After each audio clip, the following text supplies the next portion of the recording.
मेधा शुरू से ही पढ़ने में होशियार और मेधावी छात्रा थी। अच्छी पढ़ाई के बाद अच्छा कॉलेज सिलेक्शन और फिर बहुत अच्छी जॉब।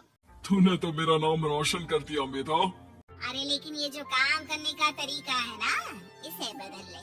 18 घंटे काम करेगी तो कल को बच्चा कैसे संभालेगी? तुम्हारी तरह पागल नहीं हूँ माँ, जो बच्चे और परिवार में फंस जाऊँ। मैं तो जिंदगी खोल कर जीऊंगी।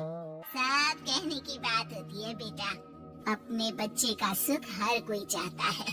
वक्त बीतता है और मेधा की शादी हो जाती है। शादी के कुछ सालों में ही मेधा एक सुंदर से बेटे की माँ बन जाती है। अरे यार, मेरी मैटरनिटी लीव खत्म हो रही है, क्या करें? माँ भी नहीं आ सकती, कैसे मैनेज करूं? ऐसा करते हैं, इसके लिए केयर टेकर रख लेते हैं, वो देखा करेगी इसे। मेधा को पति की बात जच जाती है और वो केयर टेकर की तलाश शुरू कर देती है। एक दिन उन लोगों के घर एक महिला आती है जो दिखने में पढ़ी लिखी लगती है। जी, क्या काम है आपको? मैम, मेरा नाम स्नेहा है। आपका ऐड देखा केयर टेकर का, क्या मैं आपके यहाँ काम कर सकती हूँ? हाँ, क्यों नहीं, लेकिन आप तो अच्छे घर की लगती है, फिर नौकरी क्यों? दरअसल मेरे ससुराल वालों ने मुझे घर से निकाल दिया क्योंकि मैं माँ नहीं बन सकती और माता पिता भी नहीं है इस दुनिया में। तो अरे कोई बात नहीं, तुम लक्ष्य को ही अपना बच्चा समझो और यहीं रहना, और किसी भी चीज की जरूरत हो ना तो बता देना। नेहा खुशी खुशी लक्ष्य को संभालने लगती है। रात को जब मेधा घर पर आती है, अरे क्या बात है स्नेहा, तुमने खाना नहीं खाया क्या? अरे दीदी, आपका बेटा टाइम दे तब ना। अरे तो जब वो सोता है तब खा लिया करो। तब तो मैं इसके पास ही बैठी रहती हूँ। कोई मच्छर या कीड़ा काट ले लक्ष्य को तो अब आप पकड़ो, मैं खाना खा लेती हूँ। स्नेहा वहाँ से चली जाती है। बहुत ही अच्छे से ख्याल रख रही है ये लक्ष्य का। मेधा, इतना तो शायद तुम भी ध्यान नहीं देती। मेधा को पति की बात बुरी तो लगती है लेकिन कुछ नहीं कहती। धीरे धीरे स्नेहा मेधा और उसके पति के साथ बाहर भी जाने लगी। सुनो, स्नेहा को भी बाजार ले चलते हैं, वो क्या है ना लक्ष्य को देख लेगी जब तक मैं शॉपिंग कर लूंगी। हाँ चलो, वैसे मैं चाह रहा था कि लक्ष्य को लेकर हम दोनों ही चलते।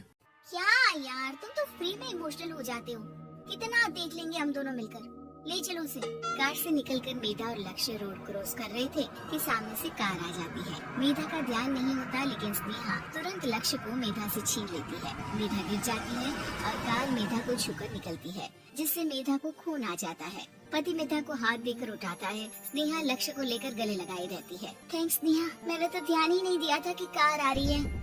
स्नेहा का गुस्सा मालकिन पर टूट पड़ता है। अरे कैसी माँ है आप, अगर आज कुछ लक्ष्य को हो जाता तो मैं आपको कभी माफ नहीं करती। छोटा सा बच्चा है, उसे चोट लगती है तो पता है कितनी तकलीफ होती है। पति भी स्नेहा को देखने लगता है कि उसे क्या हो गया। मेधा को स्नेहा पर काफी गुस्सा आ जाता है। घर आकर कहती है, देखो स्नेहा, माना तुम लक्ष्य को बहुत प्यार करती हो, लेकिन वो मेरा बेटा है, मैं कभी जानबूझकर उसके साथ बुरा नहीं कर सकती, समझी?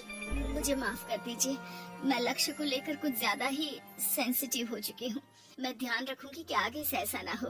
मेधा का मन स्नेहा से अब हटने लगा था। एक शाम मेधा ऑफिस से घर आती है कि लक्ष्य उसे दिखाई नहीं देता और ना ही स्नेहा। वो स्नेहा के कमरे में जाती है जहाँ दोनों सो रहे होते हैं। अरे स्नेहा, लक्ष्य को आज इस कमरे में क्यों सुला दिया? दीदी, मुझे नींद आ रही थी, ऐसे में उसे कमरे में अकेले लिटाना मुझे ठीक नहीं लगा। मेधा बच्चा उठाने लगती है कि स्नेहा टोक देती है। रहने दीजिए ना दीदी, सो रहा है, फालतू में नींद खराब हो जाएगी। मेधा को गुस्सा आ जाता है और वो बच्चा उठाकर वहाँ से चली जाती है। अगले दिन मेधा स्नेहा को बुलाती है, साथ में एक और लड़की खड़ी होती है। स्नेहा, अब तुम अपना कुछ और देख लो, हम लोगों को नई केयर टेकर मिल गई है, तुम इस हफ्ते घर छोड़ देना। स्नेहा का मन लक्ष्य को छोड़ने का नहीं करता, लेकिन नौकरी तो नौकरी होती है ना। स्नेहा घर से चली जाती है। धीरे धीरे महीने और साल बीतते जाते हैं और लक्ष्य एक नौजवान लड़का हो जाता है। लक्ष्य, आज मुझे मंदिर जाना है, ले चलोगे? ठीक है माँ, एक काम करके अभी वापस आता हूँ, तब तक आप और पापा दोनों तैयार हो जाइए। दोनों तैयार होकर बैठ जाते हैं लेकिन लक्ष्य काफी देर तक नहीं आता। अरे मेधा, फोन तो करो लक्ष्य को, देखो क्या हो गया उसे।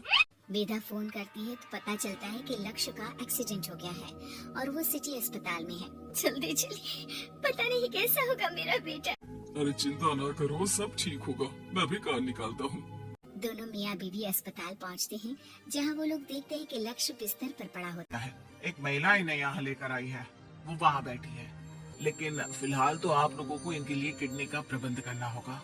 एक्सीडेंट में इसकी किडनी डैमेज हो गई है। मेरी ले लीजिए डॉक्टर साहब, मेरे बेटे को बचा लीजिए।